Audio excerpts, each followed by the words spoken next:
Hello friends, let's discuss current affairs. It's today's first questions about shrinkflation. Now this has caught the imagination of the world around. This is something that's that's bothering consumers a lot. So what exactly is shrinkflation? It talks about reducing the size of the product while maintaining its current retail price. So what happens here is that you get less quantity for the same money. Essentially, you are paying the same money, but you are getting less quantity. So, instead of increasing prices, raising prices, what companies are doing is they are reducing the quantity they put in the packet. Now, for example, when they do this, let's say a toothpaste, when they, a toothpaste. So, what happens with the toothpaste? Say you pay, essentially, you are paying the same thing. So, from 200 grams, they make it now they make it 180 grams. Okay. Now, when we say 180 grams, you're getting 10% less, isn't it? You're getting 10% less. So, this leads to 15 fewer uses. So, you can, your consumption at the same rate basically is over, the tube is over in a fewer days. So, you have 15 fewer uses, would mean that, you end up using it quite, earlier than anticipated or the regular time. So, let's say you use a toothpaste in 20 days, one toothpaste in 20 days, a 200 gram one. Now, here 180 grams would mean that you use it for about 16 to 18 days. So, you use it less. Essentially, you are paying the same, but, you get less value for money. At the same time, there is something here. Why would companies do this? Companies do this primarily because they don't want to give the image, the idea that, they are raising prices. So, when you raise prices, say if I raise prices, what would happen if I'm a producer and I raise prices? Consumers may migrate to another product. So, instead of, resorting to increasing prices, I resort to something very simple. Put less in the same stuff, same tube or say same product. Let's say you have some chips packet. A chips packet, if you reduce the quantity by about, let's say 10%, you get 5 to 6 chips fewer chips. So, I mean, you essentially it looks like you are not paying more, but actually you are paying more. Okay, because the usage happens much before the anticipated end of the usage time. So, this shrinkflation is bothering consumers now because they say that we are not getting value for money. But the companies say that, look, we haven't raised the prices, so why are you bothered basically? But then consumers are not as smart as companies are. Please know this. Companies know that brand loyalty counts for a lot in the middle and the upper middle classes. So, they go with the simple idea that these guys will stick to our brand no matter what we do in the short term, especially if we reduce the quantity by, let's say, 5 to 20% or 5 to 10% kind of thing. Okay. That's why a lot of companies, FMCG companies, this actually happens in FMCG companies. What is fast moving, these are fast moving consumer goods companies. Now, FMCG is fast moving consumer goods. So, consumer goods are final products that you and I buy for direct use. We don't use them for further production. So, you have toothpaste, you have chocolates, shampoos, you have cigarettes, alcohol, you have, all the stuff that you normally would find in a departmental store. So, biscuits, the demand for biscuits is very high. So, they keep moving off the shelf pretty fast. That's why they're called fast moving consumer goods. So, all those consumer goods whose demand is usually high, the demand for which is very high, usually move off the shelf pretty fast. That's why they're called fast moving consumer goods. Soap bars is a pretty good example. Shampoos are another example. Biscuits, chocolates, you have cigarettes. Yeah, that's a pretty good example. You have companies like P&G, Procter & Gamble, Hindustan Unilever Limited, you have, Nestle, ITC, Godrej. So, they are all pretty good at shrinkflation. While most people say that, look, we are paying the same. Yeah, my brand's not raise the prices, but we could be seeing that the quantity, if you observe carefully, the quantity actually has gone down.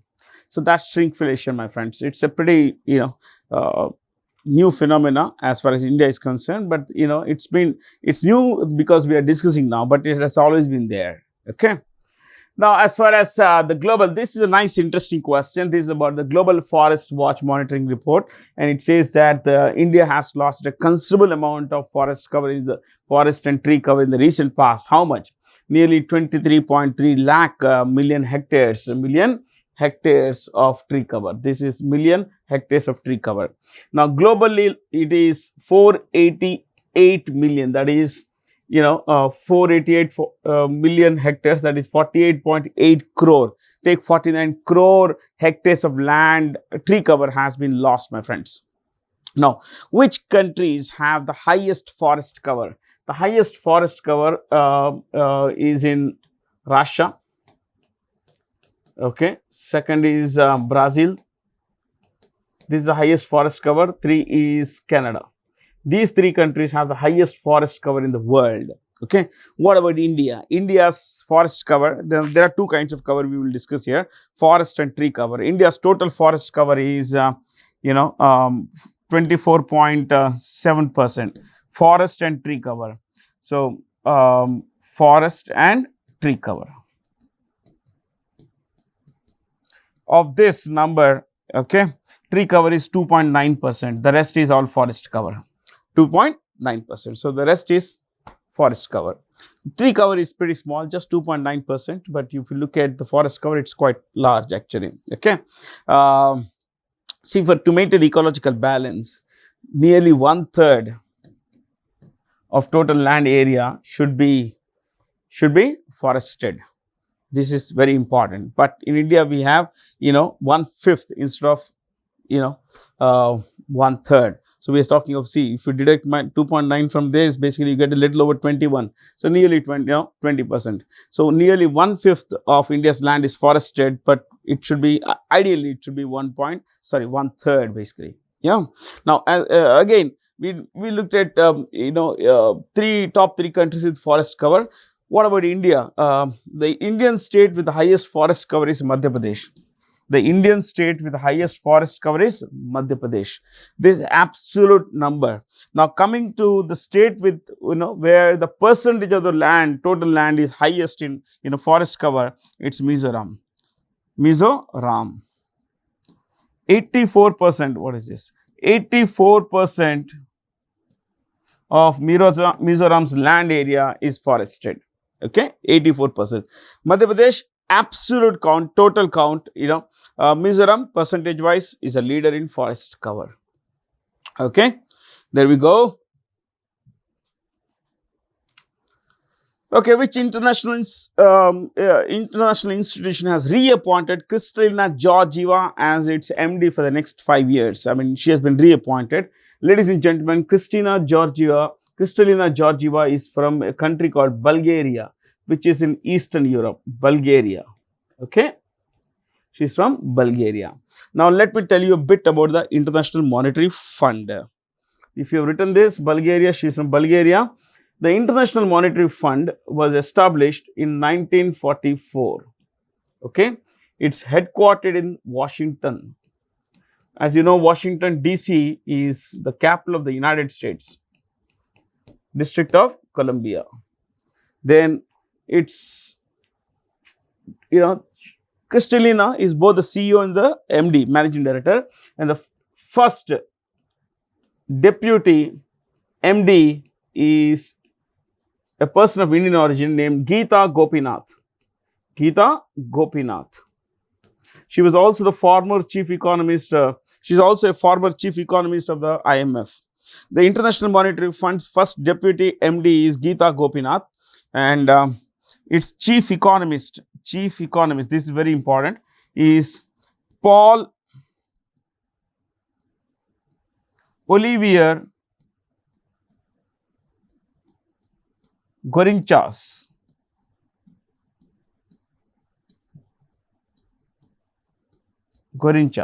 Okay. Paul Olivier Gourinchas. He is from France. He's from France. She's from the US. She's the US citizen. And Paul is from France. Okay. So what does the IMF do, my friends? The IMF's major job is to help countries overcome balance of payments crisis. Balance of payments crisis. What is a balance of payments crisis? When does it arise? It arises. Remember, a balance of payments crisis arises when a country does not have sufficient foreign exchange reserves to pay for its imports and other payment obligations like to meet its other obligations like loans. So essentially, foreign investment money goes, from the government in two ways here. We're not talking about outward FDI and everything. So you have repayment towards loans and imports. What is it? Imports. So if a country does not have sufficient foreign exchange to pay for its loans that he had borrowed and to pay for the imports, the goods and services it's actually bringing into the country, then the country is said to be having a balance of payments crisis. We had this in 1991. We barely had $1 billion, which would have been sufficient for 4 weeks of imports, and after that we would have had to look around for something else. But luckily things didn't go that far for us. So a country that does not have sufficient foreign exchange reserves to pay for its imports and to meet payment obligations like loans and interest on loans is said to be facing a balance of payments crisis. And IMF says, okay guys, you need money, we will lend you money, but you will have to make these changes. So they normally lend money with certain conditions, certain terms and conditions. No money is given free, my friends. Okay, you go to a bank, there are conditions. You go to any place you borrow, there are conditions. So there is a star mark everywhere. Terms and conditions apply. Okay. Now coming to the choices here, World Bank. We'll discuss World Bank in a while, but let's look at the ECB, European Central Bank. European Central Bank is headquartered in Frankfurt. It's headquartered in Frankfurt. And this central bank of the Eurozone is, Frankfurt, as you know, is in Germany. The ECB is headed by Christine Lagarde. Christine Lagarde. I'm sorry. Christine Lagarde. She's from France. She's from France. The ADB, Asian Development Bank. Asian Development Bank is headquartered in Manila. As you know, the Manila is the capital of the Philippines.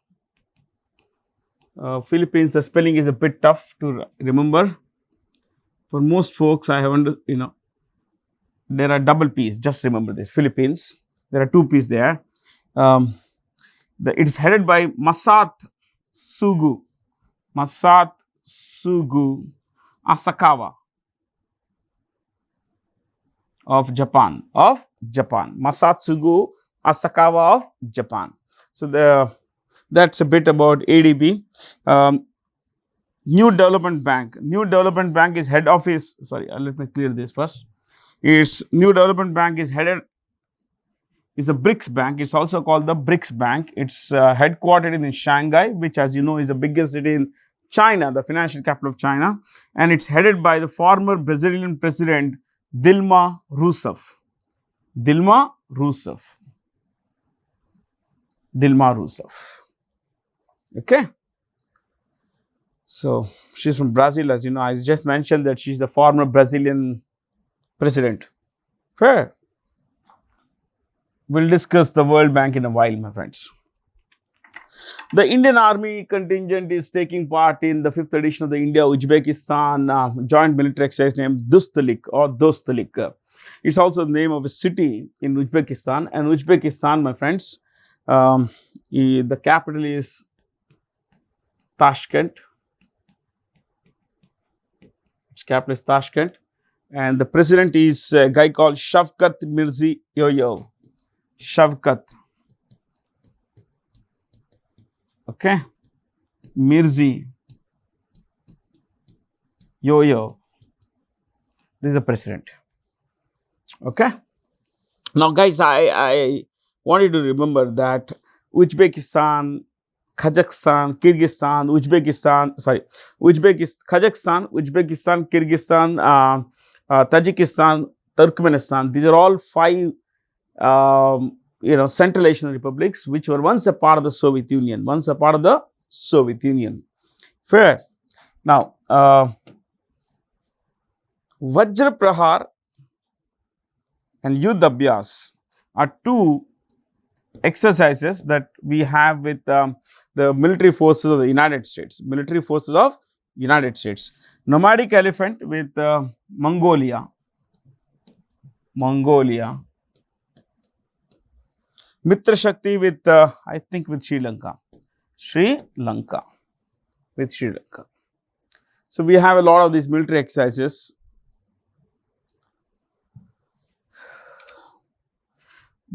England's Derek Underwood, who died recently, is associated with cricket, of course. Derek Underwood was nicknamed Deadly. He was a medium pacer. He was nicknamed Deadly. That was his nickname. Okay, and he played, I think, he played some little over 86 Test matches, I think, and he took 86 T. Okay, he took 297 wickets. I think 297 wickets. At a total economy of 25 runs per wicket. There's not much to discuss because the guy is dead and gone, and at the same time not a very famous chap. If he were famous, you would have known by now, because India and cricket go together, isn't it? To prevent misuse of a tax evasion or tax avoidance, with which country has India recently signed a protocol amending the double taxation avoidance agreement? So, what is this double taxation avoidance agreement? If a company, let's say there is a company called Pepsi, pays tax in, let's say Pepsi comes from the US, instead of directly coming to India, where it has a lot of tax to pay. Let's say the Indian tax rates are 30, let's take round figure, 30%. So, what it does is, it goes to Mauritius, sets up Mauritius, subsidiary in Mauritius. From Mauritius, basically, it comes to invest in India. And since we have an agreement with Mauritius that a company, if it's taxed in Mauritius, will not be taxed again in India. In Mauritius, let's say the tax is 10%. So, what is happening here? They are paying tax there, but not paying any tax in India. So, this is how it works, my friends, because the double taxation avoidance agreement says that if a company pays a tax in a particular company, another country, it does not have to pay a similar tax in India. So, double taxation avoidance. So, this kind of agreement avoids double taxation, but it has become pretty controversial because a lot of companies are taking advantage of this in a very, very esoteric way, which is like, very difficult to understand kind of way. But since we are not preparing for chartered accountancy kind of exams, we will skip a major discussion of this. Any idea what are the capitals of these places? I think you would know. Madagascar, the 4th largest island in the world, has a capital called Antananarivo. Antananarivo, that's the capital. Maldives, you all know, Male, M-A-L-E. Mauritius, I think it's called Port Louis.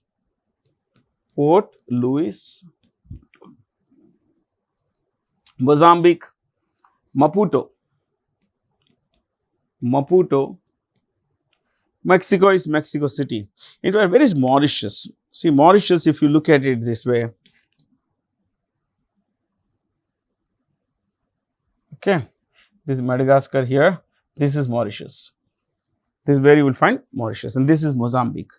This is Mozambique as Republic of South Africa. This is Mozambique, Tanzania. So, this is Madagascar. This is where you find Mauritius. It's a little over 2,000 kilometers from the east coast of, Africa. Fair. Which novelist has released a memoir? Memoir is a collection of memories. It's pronounced memoir. You could pronounce it as memoir also, but the right pronunciation is memoir. Okay. Which guy has come out with, which eminent writer has come out with a memoir titled Knife, recounting the harrowing experience the person has had endured at a book reading session in, New York.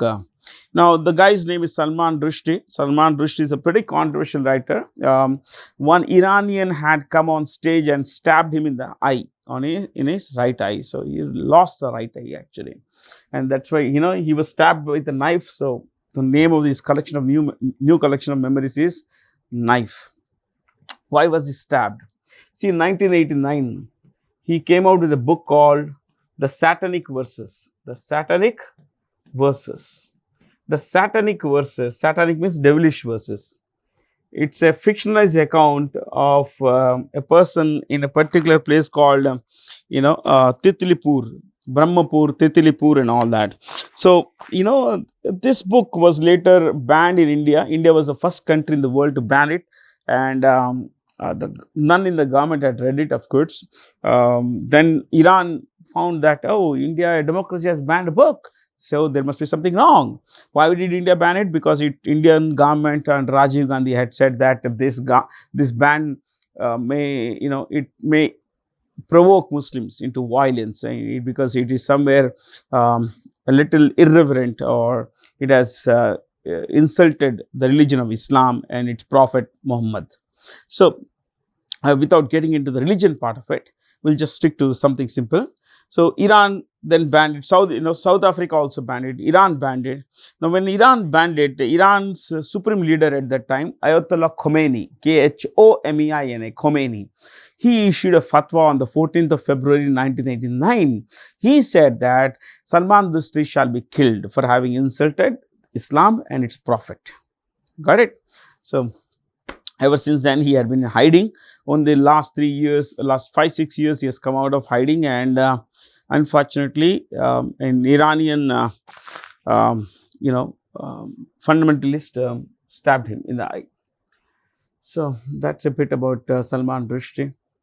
He is considered one of the greatest writers in the world. In 1981, he won the Booker Prize for his book Midnight's Children. And later, when the Booker Committee was celebrating its 25th anniversary in 1993, it chose, basically, readers had to choose one of the best 25 past winners, one among the top 25 best winners. And Midnight Children was chosen as the best book to have won the Booker Prize. In 1998, the Booker Committee was celebrating its, in 2008, the Booker Committee was celebrating its 40th anniversary. Again, Midnight Children won the honor of having the best book to have won the Booker Prize in the first 40 years.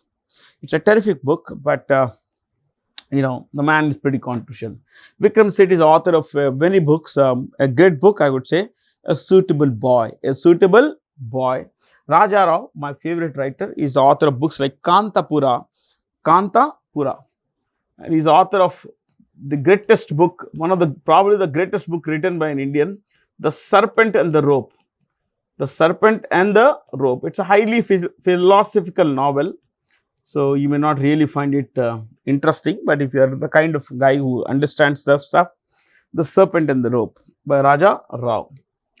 Anita Desai, and Kiran Desai, their mother and daughter, you know that.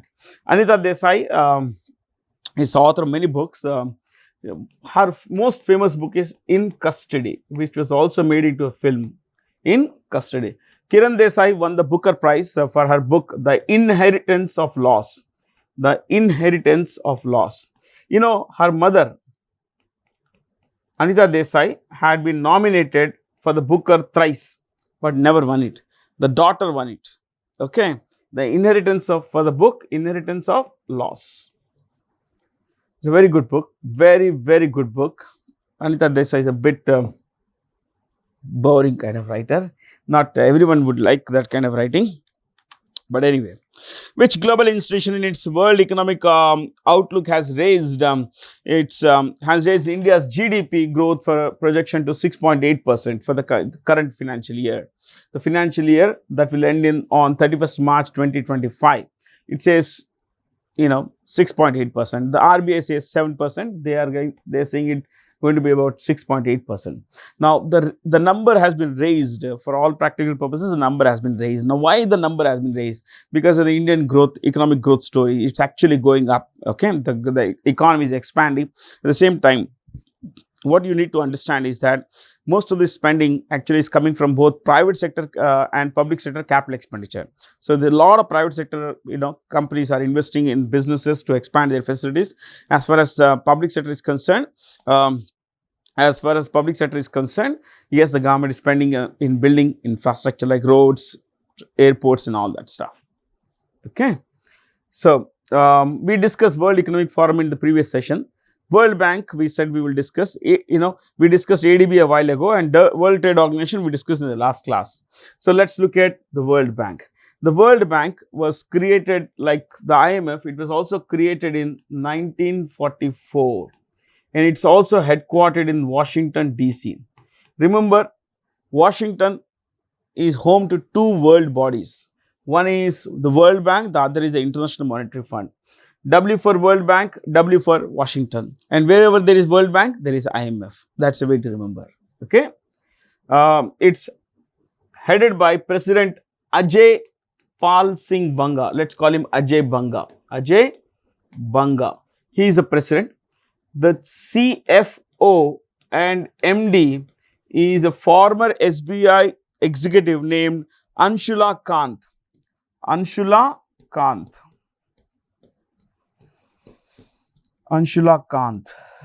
Okay, and the chief economist is Indermit Gill.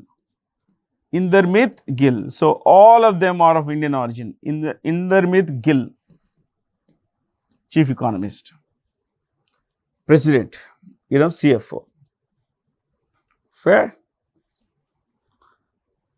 See, the World Bank's major job is to fund development activities, like it lends money for development purposes like education, then building infrastructure like roads, schools, hospitals and all that stuff. Okay. According to the Airports Council International World, which airport has been ranked the first and the busiest across the globe? Well, this is in Atlanta, Hartsfield Jackson. These are the names of the two former mayors of Atlanta. Atlanta, as you know, is the capital of the American state of Georgia. Georgia state in America. Okay. Now, this airport carried nearly 10.4 crore passengers. Can you believe that? It actually 10.4 crore passengers went through the airport, my friends, in 1 year. That's a lot of passengers, isn't it? And the world's second busiest airport would be Dubai. This is number 2. Number 3 was Dallas. This is 1, 2, 3. Okay. Delhi International Airport was ranked 10th. Globally 10th. It had carried about 7.7 crore passengers. Okay. 7.7 crore passengers. That's a lot of passengers, my friends. The Delhi Airport and the Indore Airport. The Delhi Airport and the Indore Airport. The Delhi Airport is called Indira Gandhi International Airport, and the Indore Airport is called Devi Ahilya Bai International Airport. These are the only two airports named after women. Only two Indian airports named after women. So, from here, let's go to the next one.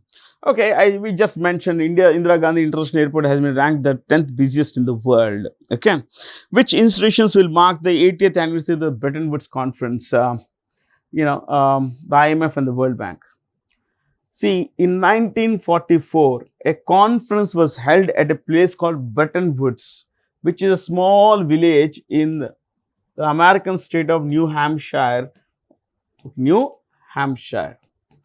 So, in 1944, the world's leading nations, the Western nations essentially, they came together and they said that we need to rebuild the world order, especially in light of what's happening in the Second World War. Things are not going well. So, the whole of Europe has been decimated, flattened, and these countries, especially the Western European countries, would need a lot of money to rebuild themselves. So, they said, okay, let's build two organizations. Let's set up two organizations. One was the International Monetary Fund. I told you what would be the purpose of that. The second would be the IBRD. What is that? IBRD, International Bank for Reconstruction and Development. International Bank for Reconstruction and Development. So, this is the main body that was started in 1944. This later became a part of the World Bank. This was not the World Bank. This has now become a part of the World Bank. But the International Bank for Reconstruction and Development, you see the name, Reconstruction and Development. So, this was to do with funding development especially in Western Europe. Okay. So, now it's a part of the World Bank which lends money to middle income countries. That's the job of IBRD, lending to middle income countries. Okay. So, now it's a part of the World Bank. Okay. That's about it. And together, these two organizations are also called the Bretton Woods twins. What are they called? Bretton Woods twins. They were born in the same conference on the same day. Consequently, they are called twins. Bretton Woods twins. Okay. Which nation has introduced MEN5CV, world's first 5-in-1 meningitis vaccine recommended by the World Health Organization? See, meningitis is a disease that that leads to inflammation of the membranes that surround our brain and spinal cord. So, when the membranes get inflamed, the person is afflicted with meningitis. In Africa, there are 26 countries in a place, in a particular area called the African meningitis, sorry my friends, I was just writing, I think African meningitis belt. This is called African meningitis belt, in which there are 26 countries where the incidence of meningitis is pretty high. And Nigeria also is home to a recent large outbreak of meningitis. So, this vaccine is being introduced and been rolled out first in Nigeria. Okay. Hopefully, things work, my friends, especially because it's a pretty deadly disease. The capital of Nigeria is Abuja. What is it? Abuja. Kenya, Nairobi. You don't require, everywhere I don't want you to write about the name of the president. The name of the president, for example, Kenya's president is William Ruto. What is Nigeria? Bola Tinubu. Zambia's capital is Lusaka. Yeah, Lusaka. Okay. Indonesia, as you know, Jakarta. As of today, Jakarta. I'll write it here, Jakarta. Yeah. India Post has recently opened its third post office at Bharti Station in Antarctica.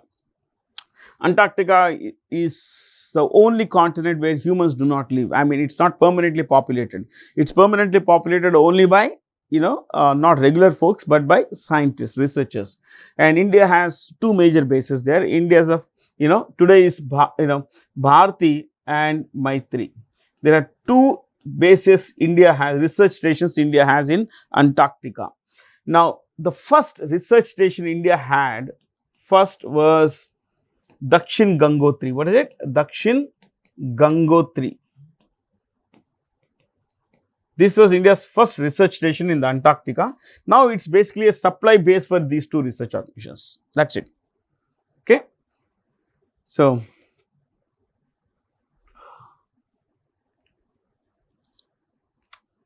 which country has developed the world's first orbiter, Tiong series of satellites that allow smartphones to make direct satellite calls without ground-based infrastructure like cellular networks? Now, we all require towers and everything to be able to make calls basically.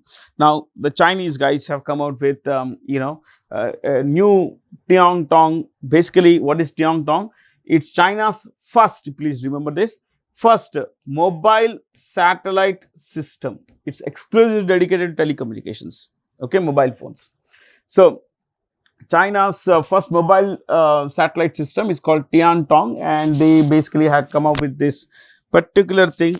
I think there are few countries in the world which have this. In fact, only the US and some, a consortium of European countries have it. So, China is the number 3 now. Fair? So, I guess there is hardly anything else to discuss here. The International Day for Monuments and Sites, also known as World Heritage Day, is observed on April 18th. April 18th. April 7th is World Hemophilia Day. Hemophilia Day. See, hemophilia is also written with an E here. No problem. Don't worry. Okay. World Hemophilia Day. And there is anything else? Not much basically. Yeah. Look at this. April 14th. April 14th is the birthday of Baba Sahib, Dr. B.R. Ambedkar. B.R. B for Bhimrao. Okay. R. Ramji, his papa's name. It's dad's name. Okay. Bhimrao Ramji Ambedkar. That's Baba Sahib's, the initials basically, B.R. Okay. And this birthday of this day, which is the birthday of Baba Sahib, is celebrated as Prem Divas. It's celebrated as Prem Divas. Okay. Yeah. So we have Hamad International. Now another set of awards. This is by Skytrax International. And ladies and gentlemen, Skytrax Awards have said that the Hamad International Airport in Doha, which is the capital of Qatar, is the world's best airport. World's best airport. The number 2 rank has been taken by Changi Airport in Singapore.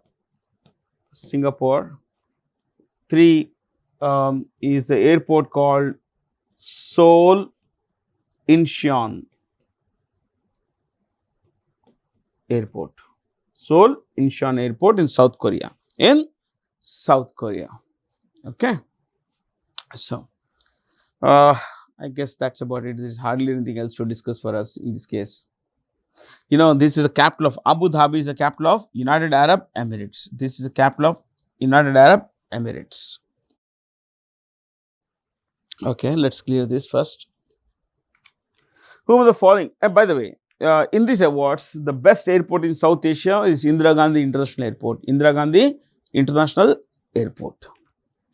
Whom the following have been named as the wisdom leading cricketers in the world for 2024. The Australian guy Pat Cummins and the English women's cricketer Nat Sciver-Brunt. I'm not going to discuss him much basically. Okay. You both know this guy Cummins is also the captain of the Hyderabad Sunrisers. Hyderabad, isn't it? Yeah. So let's avoid this basically. There are some questions I just touch and go. This is one of those, my friends.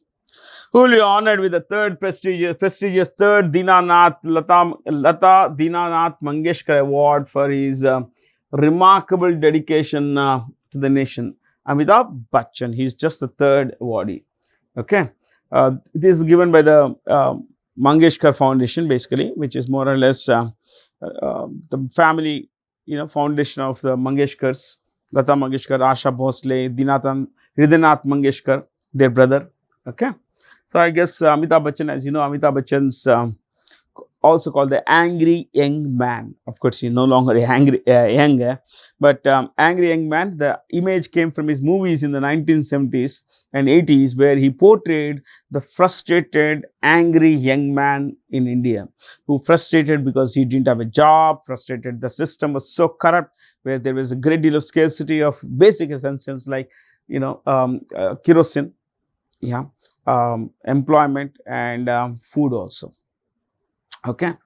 So, who won the 2024 FIDE women's candidates? We know the men's that happened recently, but women's candidate. This tournament was held in Toronto. It was held in Toronto. Where is this? This is in Canada. Toronto is in Canada. And Tan Zhonghe won the final championship. She is going to meet, she's going to face challenge in 2025 for the World Chess Championship. In the final, she's going to challenge Zhu Wenjun. Zhu Wenjun. That's the name. Okay. Zhu Wenjun. Of course, both Zhonghe and Wenjun are from China. So, it's going to be an all China final basically.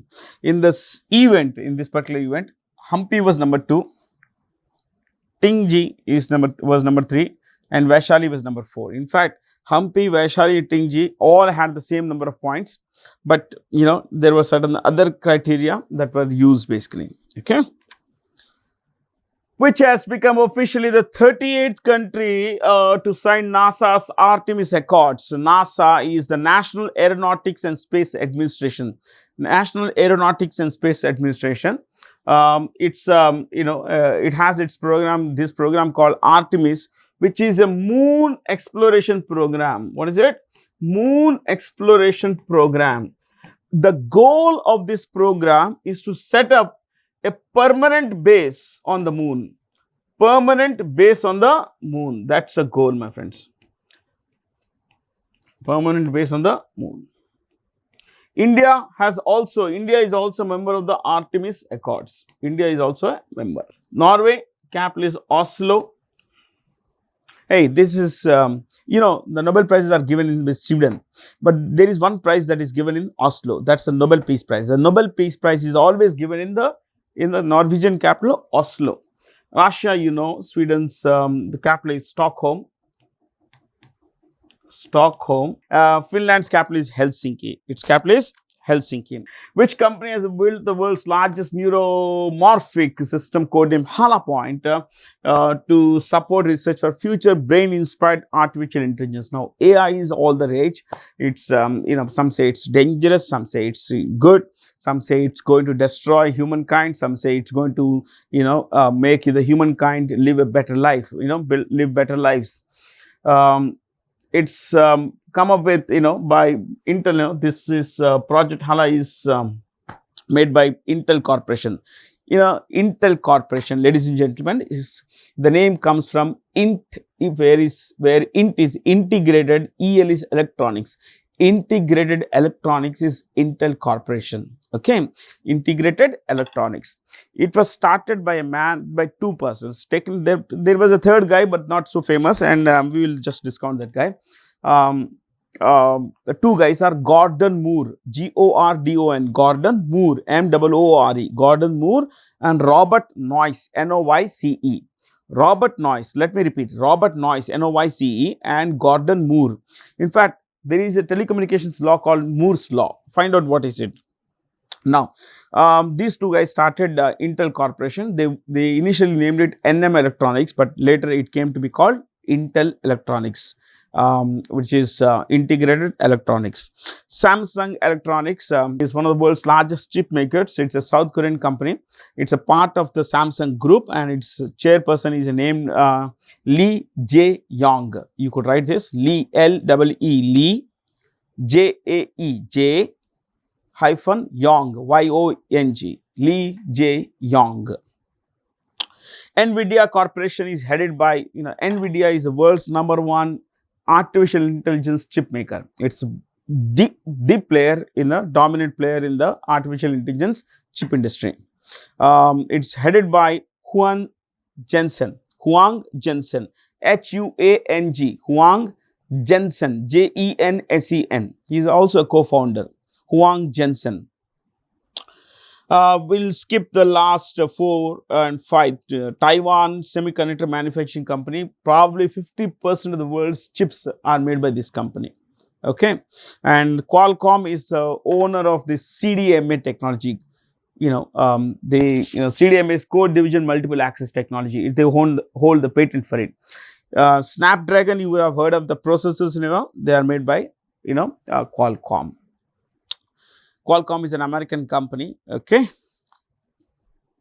its CEO is a guy called Cristiano Amon, but let's skip it. Space, which is what is this? Submersible platform for acoustics characterization and evaluation, is a premier testing and evaluation hub for sonar systems, sonar related to sound, basically system set up by the DRDO, and it's in Kerala. Now, what is DRDO? Defense Research and Development Organization. Defense Research and Development Organization is India's premier, defense development body. It owns a large number of labs, a little around 27 labs. And remember one thing, This is headed by Samir Kamath, Dr. Samir Kamath, K-A-M-A-T, Samir Kamath. Okay, Nalin Prabhat. Nalin Prabhat is the new Director General of the National Security Guard. I'm so sorry for this goof up, my friends. You know, I can't really erase this. Basically, it's not going around, you know. So, it's National Security Guard. Nalin Prabhat is the CEO of, is the DG, Director General of National Security Guard. He is going to succeed W.A. Ganapathy. W.A. Ganapathy. What about BSF? BSF is headed by Nitin Agarwal. Nitin Agarwal, also an IPS officer. So, Director General of BSF is Nitin Agarwal. CISF, Central Industrial Security Force, is headed by Nina Singh, N-I-N-A, Nina Singh, IPS officer.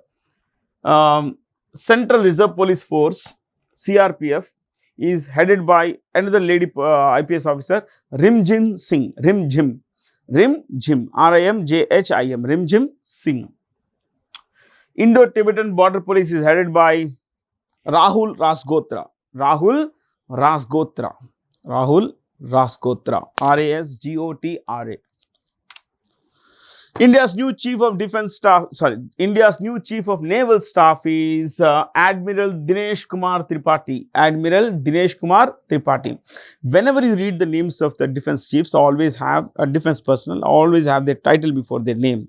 So, Admiral Dinesh Kumar Tripathi is our new Admiral of the Chief of the Naval Staff. Chief of the Defence Staff is Anil Chauhan. Anil Chauhan. Manoj Pandey is Chief of the Army Staff, that is General Manoj Pandey. General Manoj Pandey heads the Indian Army. Radhakrishnan Harikumar is the outgoing Admiral of the Admiral of the Indian Navy. Radhakrishnan Harikumar is the outgoing Chief of the Naval Staff. He is being succeeded by Dinesh Kumar Tripathi. Rakesh Pal, I think he is the Director General of the Indian Coast Guard. Indian Coast Guard. Indian Coast Guard. That's about it, my friends. Thank you for being here. Stay curious.